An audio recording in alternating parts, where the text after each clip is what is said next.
Weight loss with NLP. Is it possible? Let us know what is emotional eating.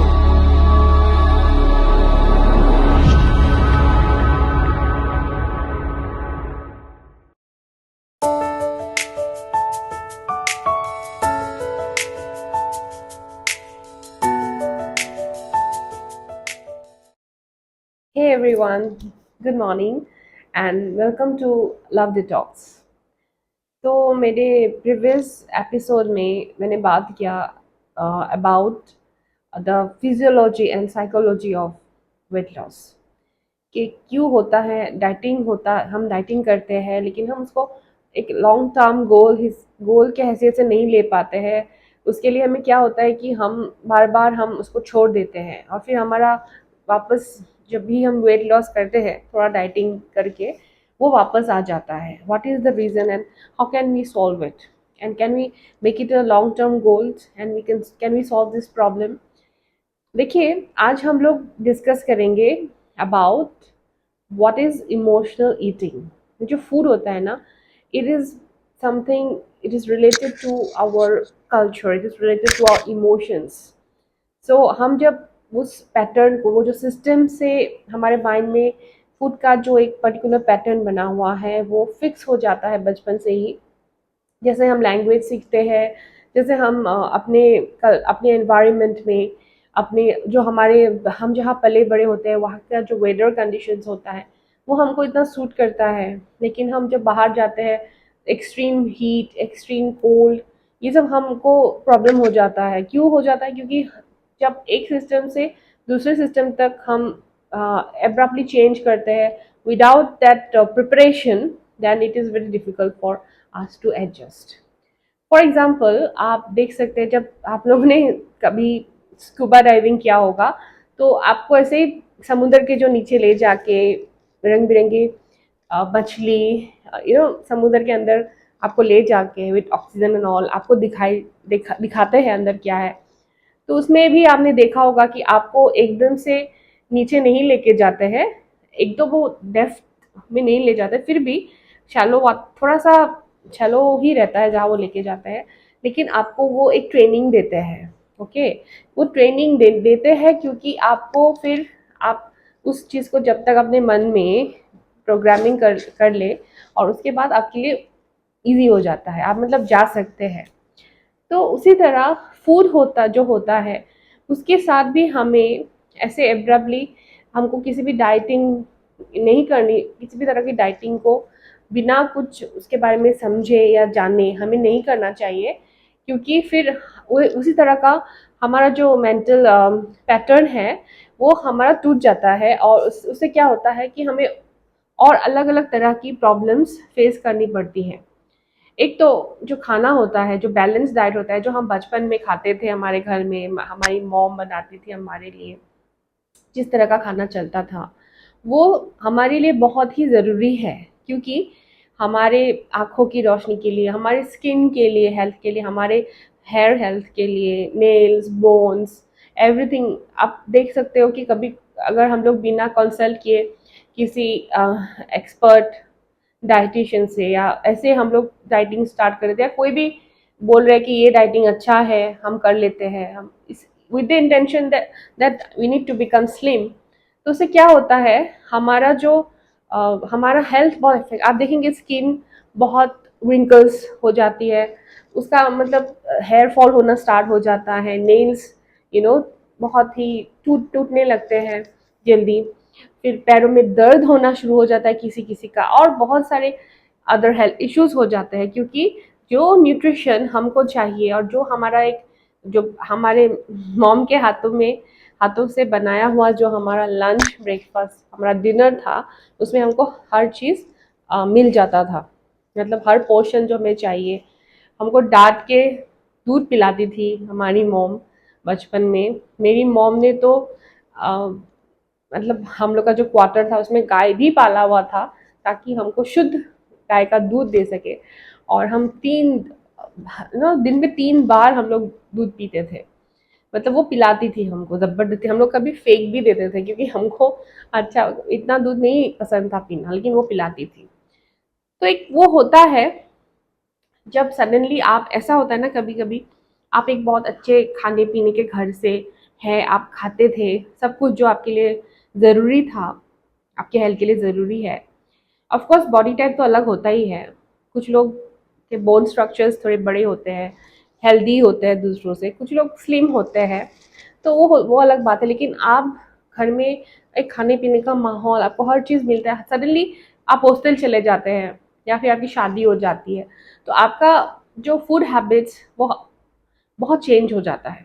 तो आपका एक होता है ना कभी कभी, हाँ हम लोग, मतलब in case of the females मैं बोल रही हूँ, एक होता है ना कि घर में जब शादी नहीं होता था, जब आप लोग, या लड़कों में लड़कियों में भी, जब वो हॉस्टल में जाते थे, जब घर में थे, तो ज़बरदस्ती मम्मी खाना खिलाती थी, लेकिन वो खाना नहीं, मतलब अवॉइड करते थे, अरे बाहर कुछ खा लेंगे, मम्मी भी ना घर का खाना हमेशा खिला दिया है। लेकिन बात यह है कि जब वो चीज़ हमको नहीं मिलना स्टार्ट हो जाता है ना, हमको कोई बोल नहीं रहा है, चलो दूध पी लो, चलो ब्रेकफास्ट स्किप मत करो, इसको मत खाओ, no, suddenly when you're in the hostel or you get married, you go to a different place, ऐसा नहीं कि वो खराब है आपसे, वो system is negative, but you don't get that kind of an importance which you used to get in your childhood, ठीक है? तो वो चीज़ आपको बहुत फील कराती है, एक emotional, then you start having the wrong kind of food because you are suffering from, you become that emotional eater। अब आप इसलिए नहीं खा रहे हो कि आपको अम, भूख लग रहा है या टाइम से आपको कोई बोल रहा है कि खा लो, अब आपको याद आ रहा है वो सब चीज़ें जो उस टाइम आप खाते थे, लेकिन अब आपको वो नहीं मिल रहा है, या आपको ऐसे कोई पूछ नहीं रहा है जैसे आप खाते थे पहले। तो उससे क्या होता है, when you become an emotional eater, you you have that, correlation of food with feeling of happiness, कि माँ ने प्यार से बना के खिलाया था तो मैंने खा लिया था। हाँ, इतना खिलाती थी मेरी माँ, मैं कभी कभी फेंक भी देती थी, बाहर जाके कुछ खा लेती थी, कॉलेज जाके कुछ खा लेती थी, लेकिन अब जब मुझे नहीं मिल रहा है वो प्यार, जो माँ के हाथों का खाने का जो स्वाद है वो नहीं मिल रहा है, और I am really having, it is in the subconscious mind, I am, I am feeling very irritated, I am totally broken, मुझे बहुत फर्क पड़ रहा है। तो उससे क्या होता है ना, हम लोग ऐसी चीजें खा लेते हैं, हमें भूख नहीं लग रही है, पर हम वो खाना जब भी खाते हैं, और बाहर से ही खाएंगे, चाउमीन खा लिया, बाहर से कैंटीन से पराठा खा लिया, चाट चाट, एक के बाद एक बाहर की चीज़ें हम लोग खा रहे हैं, और हमें वो फीलिंग ऑफ हैप्पीनेस मिल रहा है कि हाँ मेरी माँ मुझे ऐसे खिलाती थी, मतलब जब मैं हमेशा बस filled with food because my mother is to take care of me all the time. तो वही बात है, अ, इसके लिए क्या होता है ना कि हम इमोशनल ईटर बन जाते हैं। तो एनएलपी से हम वो चीज़ एक्चुअली डिटेक्ट कर सकते हैं कि what is that emotion in our memory which is triggering that, craving of food in us even when we are not hungry। मतलब हम लोग को भूख नहीं लग रहा है मगर हम लोग को खाने का मन कर रहा है। It is also, it addiction जब होता है किसी लोगों को ना, इससे भी ये रिलेट होता है। मतलब आप तभी वो चीजें लेते हैं जो आपको नहीं लेना चाहिए, you become addicted because there is some emotion in your subconscious mind which is triggering that in you। तो वही बात है, तो हमको एनएलपी इसमें आपको हेल्प कर सकता है, क्योंकि पहली बात है कि आप उस इमोशन को ढूंढिए, आंखें बंद कीजिए, अपने अंदर उस इमोशन को ढूंढिए जो आपके फूड क्रेविंग के साथ रिलेटेड है। आप थोड़ा बैठ के उसको सोचेंगे, अपने अंदर जाएंगे और उसको सोचेंगे तो आपको वो इमोशन पकड़ में आएगा। Okay, once you detect that emotion, when you, for example, I have so many memories of my mother with food because my mother was so fond of making food for us, उनकी उनका जो test था वो इतना अच्छा था। मतलब she used to make the best snacks for us, she used to bake the cake for our birthdays, and I have all those things which I don't get now because मुझे I have healed myself, क्योंकि मुझे पता है मुझे कुछ खाना है तो मुझे उसे खुद ही बनाना पड़ेगा, खुद ही मुझे उसमें वो प्यार डालना पड़ेगा जो मैं पहले माँ के हाथ का ढूंढती थी, नहीं मिलता था तो मैं I used to have junk food, बाहर जाके खाती थी, बाहर खाने का शौक हो जाता था या कुछ भी बाहर से खा लेती थी मैं। लेकिन अब वो मैंने चेंज किया अपने हैबिट को। Now I feel responsible for my self and I eat is important what is important for my health and what is necessary for me, which will benefit my health. तो यही बात है, emotional eating से हमको बहुत सारी problems, जो हमारे वेट लॉस जर्नी में जो प्रॉब्लम्स आ रही है उसमें से एक फैक्टर है ये emotions. Food is connected to emotions. So once you detect that, you can get rid of that craving for food when you are not hungry. मैं आपको एक छोटा सा एग्जाम्पल देके समझाना चाहती हूँ. Please close your eyes and you imagine that you are having cravings for chocolates. मतलब आपको चॉकलेट्स बहुत पसंद है, आपको दिन भर में चॉकलेट नहीं खाएंगे तो आपका गुजारा नहीं हो सकता. So you love chocolates. So you imagine you are going inside your kitchen, उसमें फ्रिज है और फ्रिज में चॉकलेट्स रखा है. You keep closing your eyes and you imagine that आप फ्रिज का दरवाजा खोल रहे हो. फ्रिज का दरवाजा खोल रहे हो और आप उस टाइम पे आप you go inside your mind, you go inside your mouth, your oesophagus, inside your stomach and try to visualise your stomach. और आप सोचो and try to feel that are you really empty, are you really hungry. अगर आप hungry है, आपको feel हो रहा है I am hungry, then you take out the chocolate and you can eat it. Okay, आपको लग रहा है कि हंग्री नहीं है, don't do it. So food जब आपके सामने हो, ये एक छोटा सा टेक्निक है जिसको आप प्रैक्टिस कर सकते हो और आप अपने आप से बात कर सकते हो अपने सबकॉन्शियस माइंड से, और आपको फील होता है कि हाँ मैं हंग्री हूँ, then you take the food. Otherwise don't take it. Okay, and don't pressurize the subconscious mind or don't become very strict with your subconscious mind. Otherwise वो कभी नहीं सुनने वाला आपकी. तो वो जो आपकी मेमोरी है चाइल्डहुड की, वो जो पिक्चर है जहाँ आप देख रहे हो आपकी माँ आपको फूड सर्व कर रही है, आप अच्छा आपको बेस्ट ऑफ द बेस्ट खाना दे रही है and you are so excited to have the food and you are in that picture. वो जब आपको फील आता है, फीलिंग्स, इमोशंस आता है, every time you have that emotional craving. So आपको एक मैं टेक्निक बता रही हूँ, आप एक उसको एक फोटो फ्रेम में डालिए. उसको डाल के you make the picture, you are inside the picture, okay, and you're making it black and white and you're putting it in your memory. There are some exercises for that, hopefully we can do that sometime. So उसको अपनी memory में डालिए और उसके बाद आप अपने आप को कन्विंस कीजिए that is a past, that is a memory and that is gone. So you're not in that state anymore, so you have to do something for your own living. Okay, so the moral here, the summary of what I have said today in my class is that diet cannot be a long-term process because you will give up, because you have the sense of deprivation. So you have to need to find out a way where you will understand yourself better. Okay, कब आपको भूख लग रही है, कब आपको भूख नहीं लग रही है, आपका जो emotional, if you are an emotional eater, what is that emotion which is triggering your hunger. Okay, and after that you're going to practice these things when food is, पहली बात है कि you have to live a disciplined life.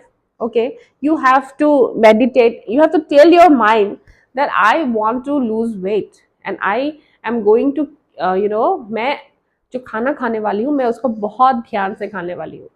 जो weight loss का वो होता है ना, वो ऐसा नहीं है आपका एक दिन में वेट लॉस हो जाएगा.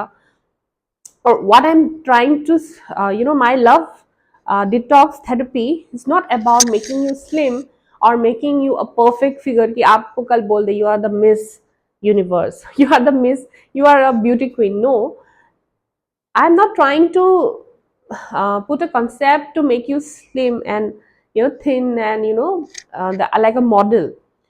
Thing is that you should be able to detox your body. आप जैसे हो, पहली बात तो ये है कि आपको खुद को एक्सेप्ट करना चाहिए.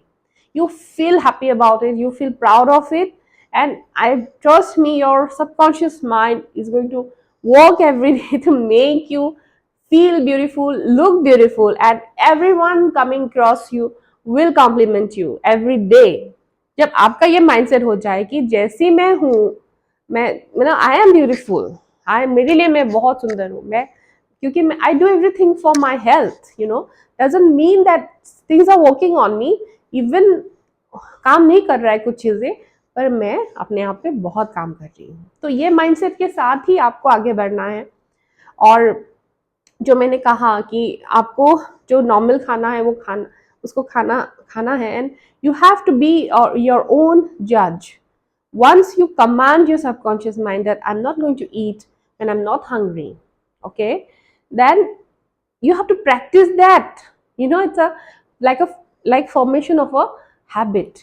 जैसे कि बच्चे को हम ट्रेनिंग देते हैं ना, बच्चा हमको नैगिंग कर रहा है किसी चीज़ के लिए, उसको चाहिए चाहिए, हम लोग किसी से बात कर रहे हैं, बिजी है, तो वो कब तक हमको नैगिंग करता रहेगा, जब तक उसको वो चीज़ नहीं मिलेगा. So you have to give what the subconscious mind is craving, is nagging us that you know, I need that emotional fulfillment of love, and otherwise I'm going to do something else which is giving me happiness, feeling good feeling, and that is eating. तो आपको वो चीज़ एक बार आप detect कर लेंगे तो आपको खुद को उसी तरह ट्रीट करना चाहिए जैसे आपको बचपन में ट्रीट किया जाता था. जो चीज़ आपको इमोशनल क्रेविंग्स दे रही हैं, you know, you prepare that food with that much of love for you, for your home, in your home, for your family and for yourself. अगर आप अफोर्ड कर सकते हैं, अगर आप you know, you can keep a cook also, will cook, you instruct the cook, you do your work, you don't deprive yourself from the food, because that deprivation is making you emotional, and that is making you an emotional eater. Okay, so हम इस तरह की therapies पे बातें करेंगे, और इसके मैं आपके साथ, आप मेरे पेज में देखेंगे लव डिटॉक्स, मैं वहाँ पे अपनी कुछ रेसिपीज़ भी डालती हूँ जो मैं खुद खाती हूँ, जो कि हेल्दी है और बहुत टेस्टी है, क्योंकि मुझे खाने का बहुत शौक है और मैं टेस्ट के बिना मेरा कोई खाना नहीं चलता है. तो I need good food, yummy good food, and लेकिन थोड़ा मैं केयरफुली माइंडफुली खा रही हूँ after the acceptance and reprogramming my subconscious mind that you know, this is important for me to look after my health, because I want to reverse my health issues, I want to heal myself, my body. तो उसके लिए मुझे अच्छा खाना है, तो मुझे time पे खाना है. I don't wait for anybody. When my time एक मेंटेन कीजिए, एक डिसिप्लिन टाइम टेबल बनाए कि इस टाइम पे आप अगर लेते हैं ब्रेकफास्ट एवरीडे उसी टाइम पे लेना है, ओके, और लंच और आपका जो डिनर टाइम है उसको आप चेंज मत कीजिए किसी भी हालत पे. तो उसी टाइम पे आप खाइए, और वो खाइए जो आपको अच्छा लगता है, आपके टेस्ट बड्स को अच्छा लगता है. बस be little mindful that you choose, you know, क्या क्या खाऊं मैं जो मेरे लिए बेटर है. सो आप एक बार अपने माइंड को उस तरह से रिप्रोग्राम कर लेंगे तो यकीन मानिए वो जो फूड क्रेविंग्स है, जो इमोशनल ईटर्स की प्रॉब्लम्स है, वो आपको सॉल्व हो जाएगा. तो it's a step by step thing, तो प्रैक्टिस करते रहना है हमको, और हम, मुझे यकीन है आप भी कर पाएंगे, क्योंकि मैंने किया. ऐसे बोलते हैं ना कि 21 डेज आप किसी भी चीज़ को कॉन्टिन्यूसली करते रहेंगे तो वो आपका हैबिट मतलब हो जाता है. क्योंकि बहुत लोग मुझे पूछते हैं कि आप 6 बजे डिनर करते हो, फिर आपको रात को भूख नहीं लगता. सीरियसली 3 इयर्स हो गया है, मुझे कुछ भी क्रेविंग नहीं होता. मेरे सामने कोई कितना भी मेरा फेवरेट फूड रख दे या कुछ भी रख दे, मैं नहीं खा सकती. ओके, सो इसलिए नहीं खा सकती क्योंकि मेरा प्रोग्रामिंग हो चुका है. 3 इयर्स मतलब 21 डेज में आपका प्रोग्रामिंग हो जाता है. सेम चीज़ को आप रिपीटेडली करते रहते हैं, and you have to be, you know, you have to accept it. आप अपने लिए कर रहे हो, you have to be happy about it. So love detox is all about being happy with yourself, with your body, with, you know, everything that belongs to you, your family members, everything, your work, and at the same time living a healthy lifestyle and trying to get rid of diseases जितना हो सके, and also be positive, be kind, be good to others. जब आपका body बहुत ही काम होता है, आप अच्छी चीज़ें लेते हैं खाने में, आप एक अच्छा लाइफस्टाइल जीते हैं, आपका माइंडसेट डेवलप होता है, आप पॉजिटिव बनते हैं और आप किसी ऐसी बातें नहीं करते जनरली जो किसी को हर्ट कर सकता है और जो किसी के लिए बुराई कर सके या नेगेटिव थॉट्स आपके मन में आ जाए। तो इसलिए भी ज़रूरी है कि हम एक अच्छा डाइट लें, क्योंकि जो हम खाते हैं वही हम बन जाते हैं, and that is what is coming out of us when we are interacting with people, when we are with group of people. हम कुछ लोग होते हैं जिनको देख के हमें नहीं मन करता है कि हम उनके पास जाके बैठे या बात करें, लेकिन कुछ लोग होते हैं कि हमें उनसे बात करके बहुत अच्छा लगता है, बहुत सुकून मिलता है, क्योंकि उनका जो ऑरा होता है बहुत स्ट्रांग होता है, वो पॉजिटिव होते हैं और वो उनके उनका जो फ्रीक्वेंसी है उससे हमें पता चलता है कि इनके मन में हमारे लिए ऐसा कुछ गलत भावनाएं हमारे लिए नहीं है। We come at ease and we become very comfortable with those kind of people. तो बहुत ज़रूरी है कि हम अपने आप को समझें, ना कि हम दूसरों पे फोकस करें और ये जानने की कोशिश करें उसने मेरे बारे में क्या कहा, वो मेरे बारे में क्या सोचते हैं और उन्होंने अपने घर में उनका क्या प्रॉब्लम चल रहा है, उनका लाइफ में क्या प्रॉब्लम चल रहा है, उनका किसके साथ क्या हो रहा है, वो हम बाद में देख सकते हैं। थोड़ा सा गॉसिपिंग भी अच्छा लगता है जब वो किसी के लिए डैमेज ना करे, लेकिन फोकस हमेशा अपने अंदर रखिए, अपने ऊपर रखिए कि हमारे लिए क्या अच्छा है, हमने दिन भर में कौन सा अच्छा बात बोला, हमने दिन भर में किसको। don't keep any hatred in your mind for anybody, because that is going to आपके लाइफ को वो हैम्पर करने वाला है, आपके ज़िंदगी में वो एक मुसीबत, एक वो प्रॉब्लम्स जो आते हैं हमारे, वो नेगेटिव थॉट्स एक्चुअली सोचते सोचते वो बढ़ जाते हैं और वो हमारे लाइफ में प्रॉब्लम्स लाते हैं। तो खुश रहिए, हंसते रहिए, मुस्कुराते रहिए, and lots of love. See you in my next episode. Bye.